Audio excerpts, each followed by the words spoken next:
Hi, it's Amy with the Hag Reads. I am here with my weekly library haul, but also an additional to be read. Both are for this weekend specifically, but also for all of next week. Most of the books are on this list because they are due at the library either on the 11th of June or the 22nd of June, and I like to read those just as quick as I can. And then the few in this pile are some you may have seen before, but that I want to read specifically this week and get them out of the way, because I'm either really looking forward to reading them, or in some cases because I will never finish the series that I am reading if I don't read at least a couple every week or so. So with that in mind, I will just get right down to it. I may have to wear my glasses in this video, and they are ugly because they are the cheapies that I hate because they don't rest right on my face. And for someone who sent me an email and asked what people do in Arizona when it's 100 degrees every day for weeks on end, this video is brought to you by chilled York peppermint patties that will make you feel cool inside even when it's not outside. I am not supposed to have caffeine, so I'm not allowed to have coffee. I'm not supposed to drink alcohol. I'm not supposed to have any soda. There's a lot of things I'm not allowed to do. So I have been searching for a beverage other than water, which is fabulous, and I do like to just drink water, but I was for probably close to 35 years an unapologetic soda addict, and that has been extremely hard for me to give up. I have struggled with it off and on well before I had my heart attacks, and it continues to be an issue, but I think I may have finally found something that is helping me through that, and that is this Celestial Seasonings green tea with white tea and mint. Other people may think this is like low class white trash kind of tea, but I have to tell you, I'm not drinking it for its excellent antioxidant sources. It tastes good. It's not bitter. Even if I accidentally overbrew it, it is good cold. It is crisp and refreshing when it's cold. And I do heat it. I do brew it with hot water in a large mason jar, and then I pour that into smaller glasses. But it's also excellent warm. When it's warm, it's soothing and relaxing. I'll drink it warm before bed. It really does make me feel just warm and gooey inside. Not always beneficial in 100-degree weather, but it is very relaxing. And best of all, I do not have to add any sugar to this tea, and that makes it the best of all. I can brew it and drink it as is with nothing added to it. It's fabulous. And so that's what I've been looking for, something with a little bit of flavor that doesn't have any artificial chemicals in it, that doesn't need sugar or artificial sweetener.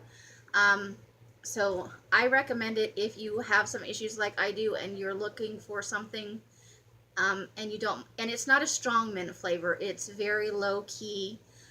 It's not going to make your nose burn like a peppermint candy or anything like that. It's just, I love it. So that's my commercial for this video. If you have recommendations for teas that taste good without sugar and are not full of chemicals, I am more than welcome to receive your recommendations and try them out. I have not been a tea drinker all my life. I do enjoy chai, and not the kind, well, I do like the kind you get from Starbucks, but just chai tea itself I also like, and I do enjoy an English breakfast blend tea, but with those I do find I need a little sugar, not as much as I used to. I've been able to cut way back, but and those I drink with a little milk, which is probably also not, I'm not supposed to have lots of milk, but I don't think milk is bad for you, so I don't worry about that so much, because it's not like I fill up the whole cup with milk and just put a drop of tea in it.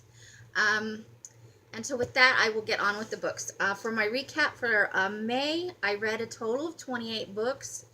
Adult fiction 16, adult nonfiction 3, YA 3, and children's fiction 6. I don't know if I've spoken of it before, but one of my goals that I picked up when I was originally on a website called 43 Things, which is back, if you've ever been on it, in a beta version with different owners. It is not the same exactly, but there are some people on there whom I recognize from the original site, and so they're trying to bring that back. It is in beta version, and I think it's a free site, and I think it's open to anybody. You just have to sign up. But when I originally was on the site in December of 2011, I decided to set a goal of reading 1,000 books.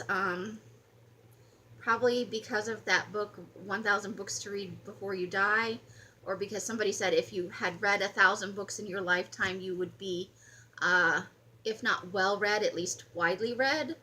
And my list had only gone back to 2007. I didn't keep track of anything before that.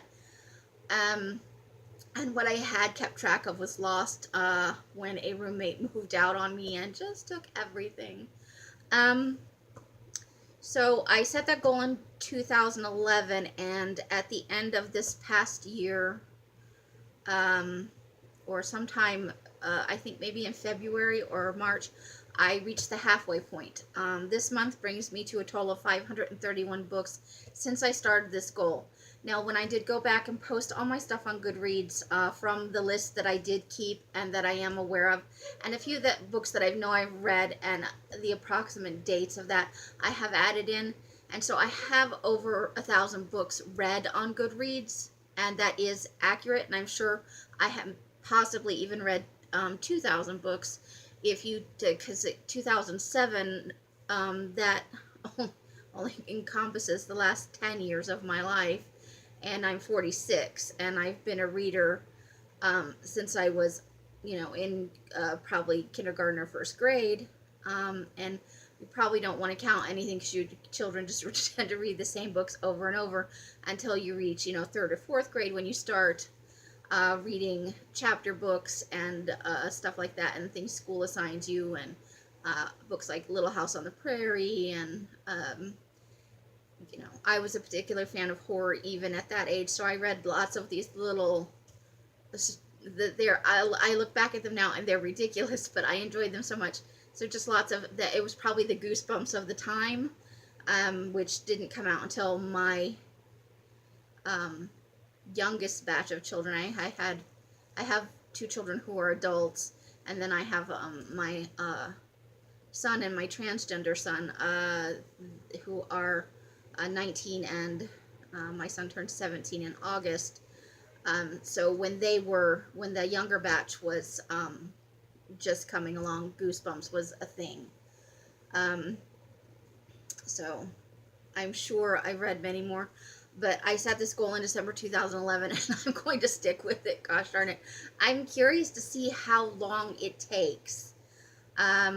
We're 6 years in now, as of December this year, and I'm halfway there. When I originally did the calculations, because at that time I was reading much less, I calculated it would take me 18 years.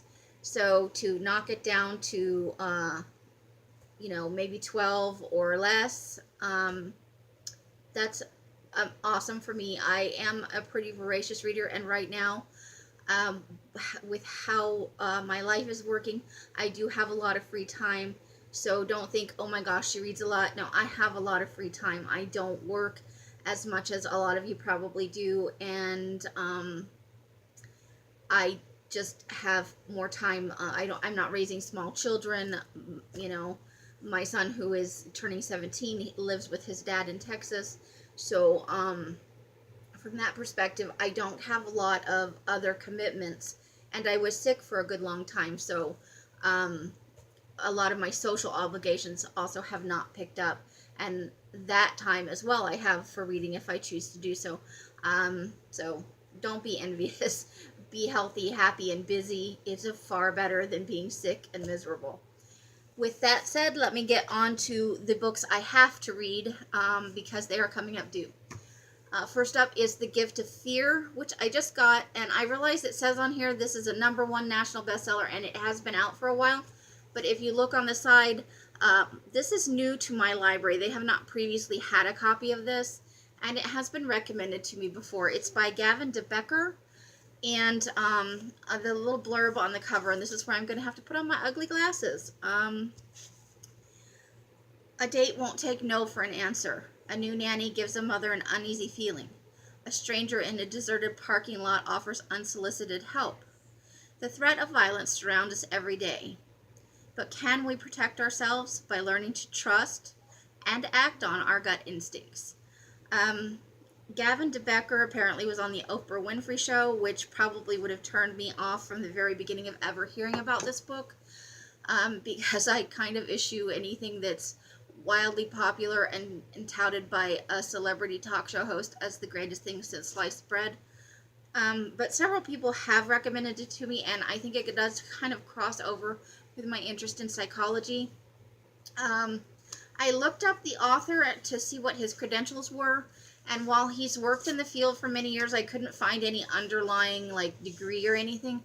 So I think his qualifications are just that he has a lot of experience in this area before he became an expert. 3-time presidential appointee whose pioneering work changed the way our government evaluates threats excuse me, to our nation's highest officials.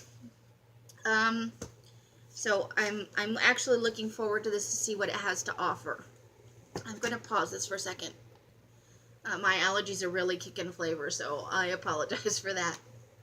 The second book here is Conspiracy of Blood and Smoke by Blankman, and this is the second book in this series. The first one was Prisoner of Night and Fog, which I enjoyed, and so this is the original was the premise that the main character Gretchen, I don't know if that was her name in the first book, because now she, in this story, does not live in Germany anymore, and her love has returned to Germany, and then he is wanted for a crime, and then she's going to do everything to keep him safe, even if it means leaving safety herself. From this, I got the feeling in the original, she's related to Hitler, not related. Her family has associations with Hitler, and she grew up knowing him and as a part of kind of the inner circle. And it was an interesting read in that respect. But I feel like this is going to disappoint me much the same way that Sharon Cameron's second book did. The original book was Spark Unseen, which I really liked, and it's not set in Germany, but it is set in wartime England, the Sharon Cameron book. And then the second book was The Dark Unwinding, and I found it to be so disappointing and a real letdown. I just did not enjoy the heroine in that book, in the second book, and I felt like it was kind of too... it wrapped up too nicely. Like, everything was going on. Everything was going wrong. Suddenly, everything is all better. But I'm hoping that I will like this better than, as was the case with The Dark Unwinding. Next book is Goddess of Spring by P.C. Cast. This is the second book in this series. The first book was The Sea Goddess, and this is kind of along the same premise. In the first book, a human character, I guess soul or essence, trades places with a mermaid or sea goddess character, and then there's some romance elements, there's some historical stuff, it's kind of a mystery and with supernatural elements, and this is kind of the same thing. a character who owns a bakery. Her soul or essence is transposed into Persephone, and vice versa. And so it's mostly about the character who is residing in Persephone's body and bringing the spring to the world of the spirits. I really enjoyed the first book. I like paranormal books a lot. I endure paranormal romance because it has a certain appeal, but I would love books with more paranormal and less romance. That's just my bent. Sorry, I have this tickle in my throat I cannot get rid of. Next book is another part of a series. This is another second. Silver Blind by Tina Connolly. And let's see. I don't know if this is a character from the first book, but this is the main character is Dory Rockhart. Has been hiding her face side and has just finished university.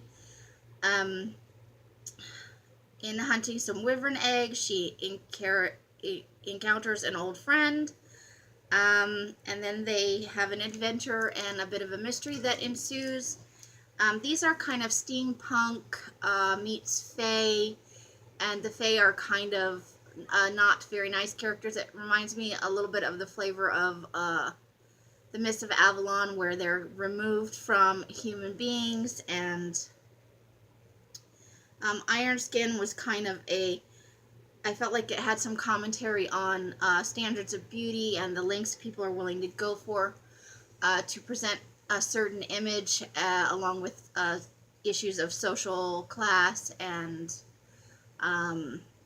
that sort of thing. So I really enjoyed the first one, and I'd be interested to see where they go with this. It'll probably take me a little bit of reading to figure out if, in fact, the main character of this had anything to do with the first book.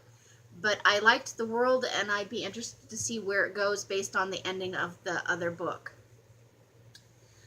Next book is The Suffering by Rin Chupeco.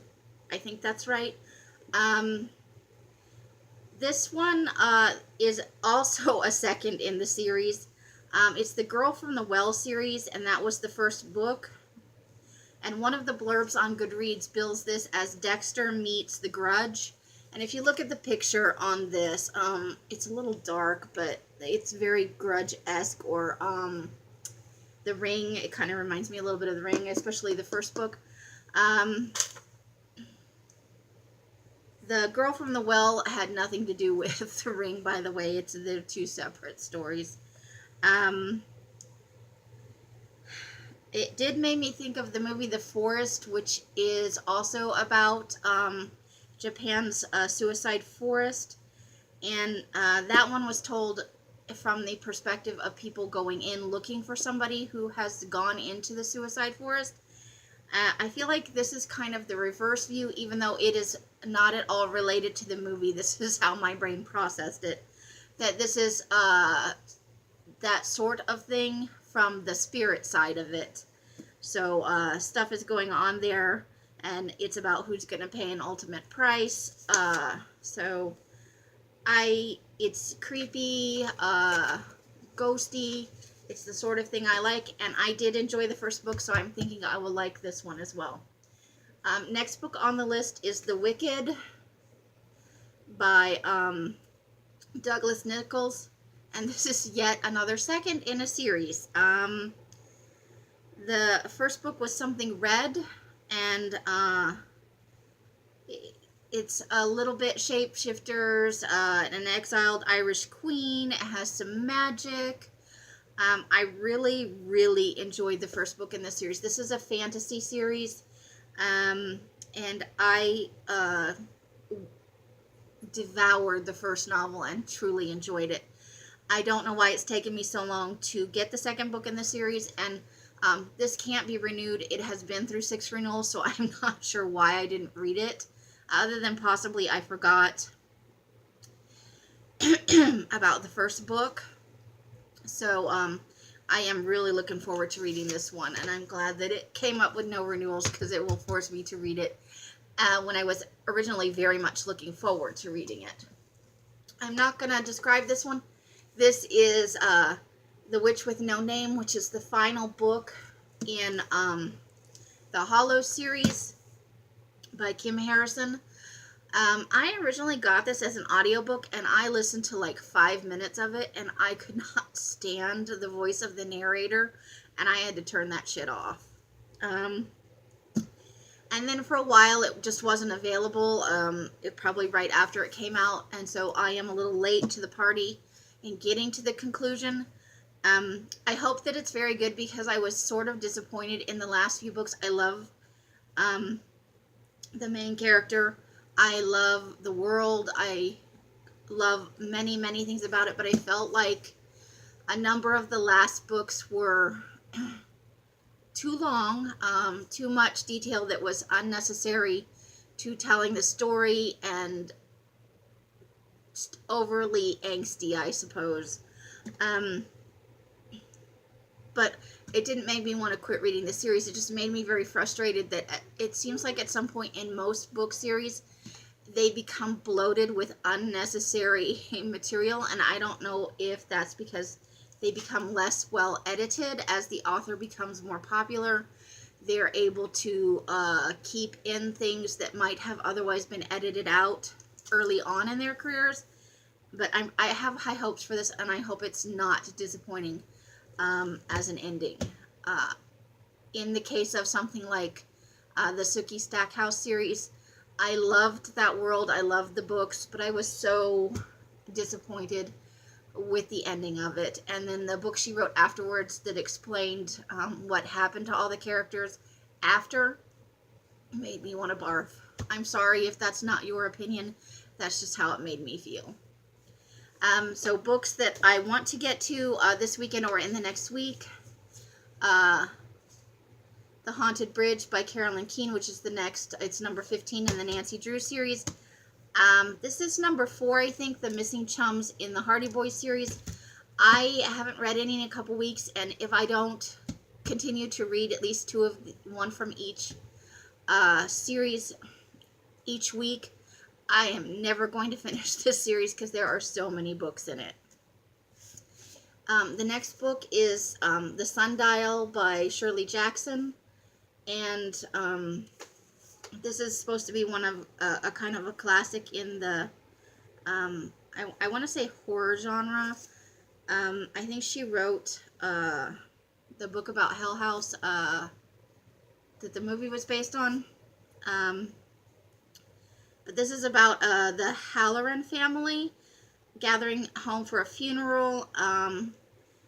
Aunt Fanny wanders into the garden and returns with an exact date from her dead father for an imminent apocalypse, and obviously mayhem ensues in the family, and so this is the story that comes out of that.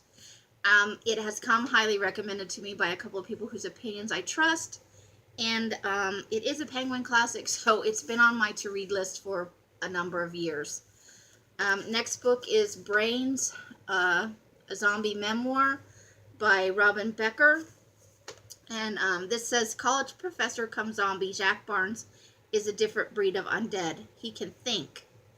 And I didn't read any further beyond that, and it immediately made me think of Zombie Ohio by Scott Kennemore, which is the second in his zombie series. He has written 3 of them, and I think it was a while ago. I was kind of hoping he would take a tour through the states, and that it would be a long, ongoing series, because I enjoyed them. However, Zombie Ohio is I guess, a sentient zombie.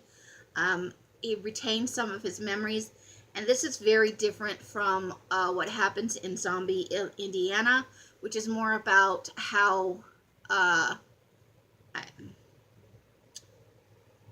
people in communities in the city, and it's kind of a commentary on political corruption and the African American community and how they're disenfranchised. It's very much about privilege, and so there's a lot of things woven into that, and that's kind of the case with Zombie Ohio. But because Zombie Indiana has not, or yeah, no, Zombie Illinois, I'm sorry. Zombie Indiana is the third book, and I have not read that one. I have not been able to get my hands on a copy. My library does not have it, and I have not been able to pick it up used. But in Zombie Illinois, it's about the people. It has nothing to do with the zombies and what they're doing other than eating people and being in the way. The story in that one is mostly social commentary and getting to see. I enjoyed the characters in it. They were very human, very down to earth, and so but I'm hoping this one is something like that. It's fairly short, and I don't think it'll take that long. But that's what just the little blurb made me think of. The next book I have is Dead of Night, a zombie novel, by Jonathan Mayberry. And this one, I know it's been on a library haul before. This one is a prison doctor injects a condemned serial killer with a formula designed to keep his consciousness awake while his body rots in the grave. Mayhem ensues. Obviously, if it's a zombie novel. The premise of this just intrigues me, and I've read a couple others by him. I think I may have read Patient Zero, perhaps. And I know I read some kind of a haunted house book by him. So I was really looking forward to this one. The premise I just find intriguing. And I'm not going to go into this one at all. I'm just going to flash it on the screen and say it's my goal to read this by next weekend at the latest. And that's Ready Player One by Ernest, Cline. I only have 2 books left, I promise. I am sorry that this is so long. The next book is The Girl Who Was Taken. And the brief blurb on this is Nicole Cuddy and Megan McDonald are both high school seniors in a small town, in the small town of Emerson Bay, North Carolina. When they disappear from a beach party one summer night, police launch a massive search. No clues are found, and hope is almost lost until Megan miraculously resurfaces after escaping. And she becomes something of a celebrity afterwards, but towards the end it says, but Megan knows more than she revealed in her book. Dun dun dun! So, we will see how that turns out, but it's kind of right up my alley, and it's a new book, so I've added it to this list because I know I won't be able to keep it out very long. Most new books I cannot.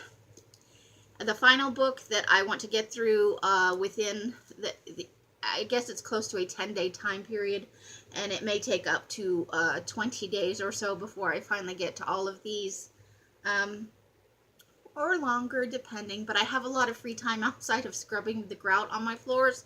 So Little Sister Death by William Gay, and briefly this is about a writer suffering writer's block. What a shock.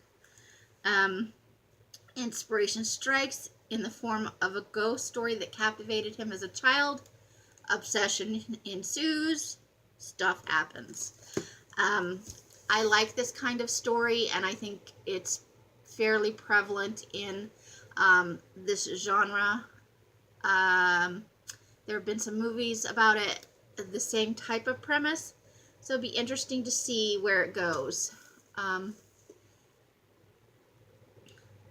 The Kirkus Review says it's a mixture of Flannery O'Connor and Stephen King, as if Faulkner had written The Shining. Well, isn't that kind of interesting? So let's see what happens with this. It just sounded interesting. This one and several others that I have read that have been, I think, also Dead Girls of Hysteria Hall, and the one I read before that was the family that lived by the ocean with the creepy dolls. I can't remember the name of it. They all came off a Goodreads list of mysteries if you liked this other kind of book. And so it was only a list of maybe 8 or 10 books, and so I just went to my library website and requested all of them, just for the heck of it. So this is one of those. And so far I have mostly enjoyed the books that were on that list. although I don't know where the list is on Goodreads now and exactly which books they were, but I'm pretty sure if it's kind of a horror-esque YA or adult book that's relatively short, that it did come off that list. So that is all of them, and I have rambled on for 30 minutes. If you are still here, you are amazing, and thank you. I will be back on Wednesday with my regular work in progress video, and hopefully I'll be able to tell you how clean my living room is. At least the grout. Happy whatever happy whatever time of day it is. And I will see you all next time. Thank you so much. Bye.